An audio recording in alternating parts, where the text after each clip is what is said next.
High views మన తెలుగు సినిమాలు చూస్తూ ఉన్నప్పుడు నార్మల్గా ఆ సినిమాలో ఉన్న రిమైనింగ్ క్యారెక్టర్లు ఉంటాయి. వాళ్ళు తెలుసో తెలియకో మోసపోతూ ఉంటారు.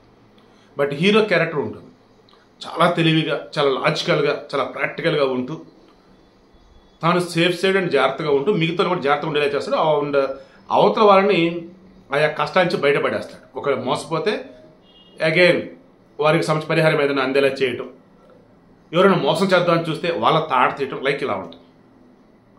అంటే సినిమాలో హీరోకు ఉండేటువంటి ఎలివేషన్ ఈ రకంగా ఉంటుంది. వాసవి ఆన్లైన్ సర్వీసెస్ మా వద్ద పాస్పోర్ట్ వీసా సర్వీసెస్ కలవు. వీసాలో 99% అప్రూవల్ సక్సెస్ రేట్ ఉంది. Please contact 8019482544. పాపం జూనియర్ ఎన్టీఆర్ కూడా సినిమాలో అలాగే ఉన్నా బయట మాత్రం ఒక మహిళ విషయంలో ఆమె చేతిలో దారుణంగా మోసపోయాడు. విషయం వచ్చేసి ఫ్లాట్ మోసపోయింది మహిళ చేతిలో. నిజంగా ఆమె ఎవరో కానీ Sunku Geethalakshmi, Jubilee Hills housing society road number 75లో 681 గజాల ప్లాటు 2003లో జూనియర్ ఎన్టీఆర్ ఆ ల్యాండ్ తీసుకోవడం జరిగింది. జనరల్గానే సినీ సెలబ్రిటీలు ఎవరైనా సరే ఆ బిజినెస్లు ఈ బిజినెస్లు అంటే కలిసి రావేమని చెప్పేసి ల్యాండ్లు ఉంటూ ఉంటారు. దెన్ ఇతను అలా కొన్నాడు. పాపం 2003 అంటే ఆది సూపర్ హిట్ పెట్టిన తర్వాత అయి ఉండొచ్చు. దెన్ అప్పట్లోనే నాకు తెలిసి గజం 50,000 చిల్లర అంత ఉండే జూబ్లీహిల్స్లో. ఇప్పుడు ఆ ఏరియాలో గజం వచ్చేసి నాకు తెలిసి 2 లక్షల చిల్లర ఉంటుంది. ఆన్ యావరేజ్ 1,00,000 వేసుకున్న అప్పట్లో 684 అన్నప్పుడు 6,84,00,000 అన్నట్టు వేసుకోవచ్చు.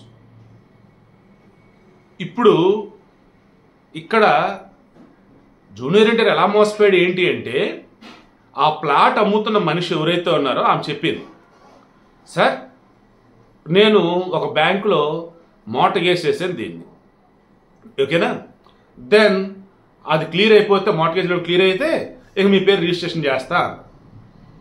చూశారు, ఓకే అనుకున్నారు, ఆ లోన్ క్లియర్ చేశారు, ఇతని పేరు రిజిస్ట్రేషన్ చేసేసింది ఆమె. అయిపోయిందా? ఇది 2003. సంవత్సరాలు గడుస్తూ ఉన్నాయి. ఈలోపు అందులో నిర్మాణం అయితే చేపడతానుకున్న మూమెంట్లో అతను నోటీసులు వచ్చాయి. ఏకంగా State Bank of India, Oriental Bank of Commerce, Bank of Baroda, IndusInd, ఇదేంట్రా నాయన ఇన్ని బ్యాంకుల నుంచి నోటీసులు ఏంద్రా అని చెప్పేసి అనుకున్నాడు. ఆల్రెడీ మా బ్యాంకుల నుంచి ఈ ఓనర్ ఎవరైతే ఉన్నారో ఆమె లోన్ తీసుకొని ఉంది, మార్టగేజ్ లోన్. సో అది క్లియర్ చేయాలి. ఎప్పుడు 1996లోనే లోన్ తీసుకుంది. అరే దేవుడా, ఇలా ఎలాగా ఆల్రెడీ ఒక చోట ఉందండి నేను క్లియర్ చేశానంటే ఫేక్ డాక్యుమెంట్లు కావచ్చు, లేదన్నప్పుడు ఇంకా వేరే ఎలానో ఫోర్జరీ డాక్యుమెంట్లు పెట్టేసి చేసి ఉండొచ్చు. మన సినిమాలో చూస్తాం, ఒక చోట ఒరిజినల్ డాక్యుమెంట్ పెట్టి లోన్ తీసుకుంటారు. ఆ తర్వాత అర్జెంట్ అవసరం ఉంది, నాకు ఒకసారి ఒరిజినల్ డాక్యుమెంట్లు ఇస్తారా, నేను మరలా మీకు తీసుకొచ్చి గంటలో ఇస్తాను అని చెప్తే ఆ బ్యాంకులు ఏమవుతున్నటువంటి పరిచయం కొద్దీ అలా ఇస్తారు. సినిమాలో మనం చూసి ఈ మధ్య రీసెంట్ ఇటువంటివి జరిగి ఉన్నాయి. ఆమె చేసేది మళ్ళీ ఆ డాక్యుమెంట్లు పట్టుకెళ్ళి వేరే బ్యాంకులో పెట్టింది. వాళ్ళని అడిగి మళ్ళీ మేనేజ్ చేసి మళ్ళీ తీసుకొచ్చి మళ్ళీ వేరే చోట, ఇలా నా చేసి ఖచ్చితంగా ఆమె ఇలాగే చేసి ఉండాలి. దీనికి జూనియర్ ఎన్టీఆర్ పనిచేశాడు. 2019లో ఈ బ్యాంకుల మీద ఈమె అండ్ జూనియర్ ఎన్టీఆర్ మోసం చేసిన ఆమె కదా గీతలక్ష్మి, వాళ్ళ మీద కేసు పెట్టాడు. కేసు అలా రన్ అవుతూ ఉంది. ఈలోపు ఏం చేశారు, ఈ బ్యాంకుల వాళ్ళంతా కూడా కలిపి డెట్ రికవరీ ట్రిబ్యునల్ ఉంటుంది, డిఆర్టీ.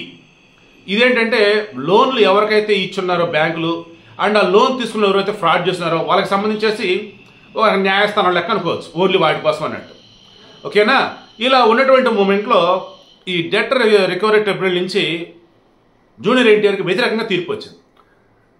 దెన్ వాళ్ళ తరఫున ఉన్నటువంటి లాయర్లు, అధికారులు వాళ్ళు వెళ్ళి మొత్తం చూశారు, చెక్ చేశారు, ఛాన్సే లేదు, బ్యాంకులకు ఫేవర్గానే ఉందయ్యా అంతా అని చెప్పేసారు. మీరు పొందే 2003లో ఇక్కడ వీళ్ళు బ్యాంకుల దగ్గర డాక్యుమెంట్ పెట్టి తీసుకున్నారు 1996లో, సో మీకన్నా ముందు మరి వాళ్ళే కదా అని చెప్పేసి అన్నారు.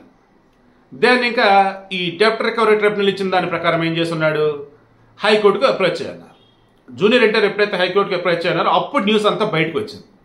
ఇప్పుడు ఇంకా అంతా కూడా ఆలోచిస్తూ ఉన్నారు, అంత పెద్ద స్టార్ హీరో ఖచ్చితంగా అతని దగ్గర చార్టెడ్ అకౌంటెంట్లు వాళ్ళు వీళ్ళు మొత్తం ఉంటారు, అన్ని రీచెక్ చేసాకే తీసుకోవాలి కదా, అంత దారుణంగా మోసం చేసినట్టు ఎవర్రా బాబా ఆమె అని చెప్పేసి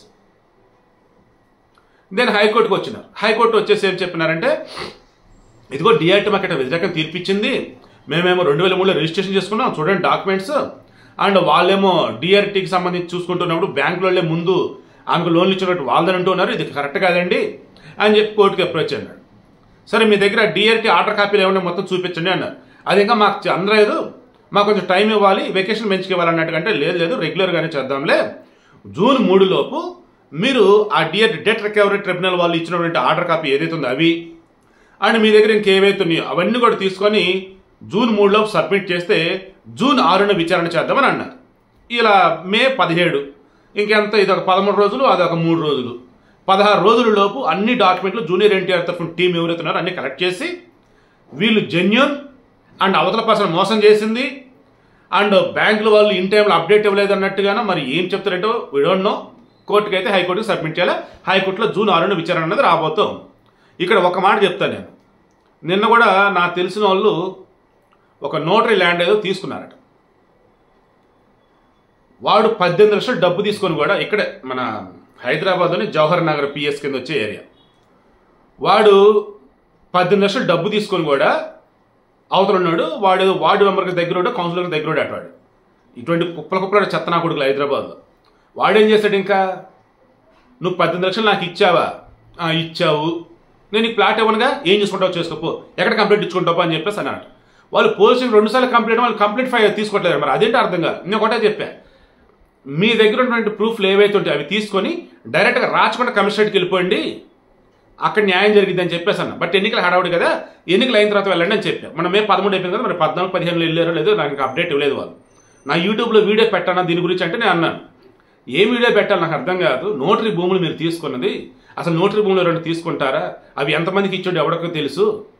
రిజిస్ట్రేషన్వే 2-3 రిజిస్ట్రేషన్ చేస్తున్నప్పుడు ఎన్కంబర్స్మెంట్ సర్టిఫికేట్ సబ్ రిజిస్టర్ ఆఫీస్కి వెళ్ళి ఈసీ తీసుకొని చెక్ చేసుకుని అప్పుడు రిజిస్ట్రేషన్కి వెళ్తున్నారు ఎవరైనా ఈ మధ్య. మీరు నోటరీ భూములకి వాడిని నమ్మేసి ఎలా ఇంత డబ్బులు పెట్టారు ఏంట్రా బాబు అని చెప్పేసి అన్న. మరి ఇప్పుడు ఏం చేయాలన్నా అన్నాడు, మీరు ఏ యూట్యూబ్ ఛానల్స్కో లోకల్ ఛానల్స్కో వెళ్ళటం అన్నది ఉపయోగం లేదు. లోకల్ పిఎస్ వాళ్ళు కంప్లైంట్ ఫైల్ చేసి చీటింగ్ అని చెప్పేసి మీ దగ్గర ఉన్న ప్రూఫ్లతో వాడి మీద కేసు ఫైల్ చేస్తే సరే, లేకపోతే ఖచ్చితంగా మీరు రాచకొండ కమిషనరేట్ వెళ్ళండి, ఖచ్చితంగా మీకు న్యాయం జరిగిద్దని చెప్పేసి అన్నా. సో మీలో కూడా ఎవరైనా సరే భూములకు సంబంధించి లావాదేవీలు చేస్తున్నప్పుడు నోటరీ భూములు దొరికేది అస్సలు పోవద్దు. రిజిస్ట్రేషన్ డాక్యుమెంట్స్ కనుక అయినట్టయితే 1-2 సార్లు క్రాస్ చెక్ చేసుకొని రిజిస్ట్రేషన్ ఆఫీసులో ఈసీ చెక్ చేసుకొని అండ్ దీనికి సంబంధించి ఎక్కడ కూడా ఎటువంటివి కూడా లోన్లు కానీ మార్గేజ్ ఏమీ లేవని ఎన్ఓసి తీసుకొని దెన్ అప్పుడు రిజిస్ట్రేషన్కి పోండి. సీరియస్లీ ఈ మధ్యకాలంలో దారుణం అసలు. మొన్న సినిమా గురించి చెప్పాను కదా, ఈ గురించి కూడా సేమ్ అదే. ఒక డాక్యుమెంట్ని ఒక చోట పెడతాడు. ఈ హర్షత్ మెహతానో సమ్ముడు ఇలాగే చేశాడే బాబు. పెద్ద స్కామ్ కూడా ఆల్మోస్ట్ ఇలాగే నడుస్తూ ఉంటాయి. బ్యాంకులో మీకు క్లోజ్గా ఉంటే చాలండి, కథలు నడిచిపోతాయి ఇంకా. సో ఇక్కడ కూడా ఆ రకంగా ఆమె నడిపించి ఉండొచ్చు. సో ఆ బ్యాంకుల వాళ్ళు ఇప్పుడు ఈమె అందరి మీద కూడా ప్రాపర్లీ విచారణ జరిగితే అప్పుడు అసలు దోషులు ఎవరో తేలుతుంది. బట్ బాధితుడైతే మాత్రం పాపం జూనియర్ ఎన్టీఆర్.